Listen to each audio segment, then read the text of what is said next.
ચોટીલા તાલુકાના નાની બોલડી જે ગામ છે આની સીમના અંદર એક પવનપુત્ર કરીને એક હોટલ છે અને આ હોટલ ઉપર જે ગેરકાયદેસર કેમિકલ કટિંગના અને બધા જે ધંધા થઈ રહ્યા છે આની ટોટલ 2 FIR જે છે એ દર્જ હતી અને આના ભૂપતભાઈ બાવકુભાઈ પટગીર જે છે આ જગ્યાના હોટલના જે માલિક છે અને એ ગેરકાયદેસર પ્રવૃત્તિને સંકળાયેલી માણસ છે અને પોતાના જે હોટલ છે આ ઉપર ઘણા બધા ગેરકાયદેસર ધંધા કરાવતા હોય છે અને PGVCLની ટીમ પણ સાથે રાખીને અને આને હોટલ ચેક કરતા 2 વખત આના હોટલ ઉપર ગેરકાયદેસર વીજળીનો કનેક્શન પણ જોડાણ મળ્યું છે. આ જે હોટલ છે એ ગેરકાયદેસર ધંધા અહીંયા થવાના કારણે આ હોટલનું ડિમોલિશન PGVCL અને લોકલ જે પ્રશાસન છે એને સાથે રાખીને અને પોલીસ દ્વારા આપણે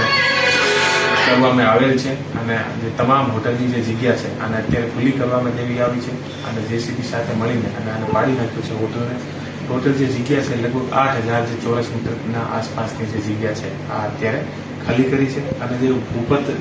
બાવકુભાઈ પટગીર છે એ અત્યારે ફરાર છે અને અત્યારે જે કેમિકલ કટિંગનો જે ગુનો દાખલ થયો છે આનો પણ આરોપી છે. આથી પહેલા પણ આના ઉપર એક ગુનો જે છે એ દર્જ છે અને PGVCLની ટીમ દ્વારા પણ આને 80,000નો જે છે એ દંડ વીજળી ચોરીનો અત્યારે આપવામાં આવ્યો છે. કેટલા લોકો આમાં સંડોવાયેલા છે સર?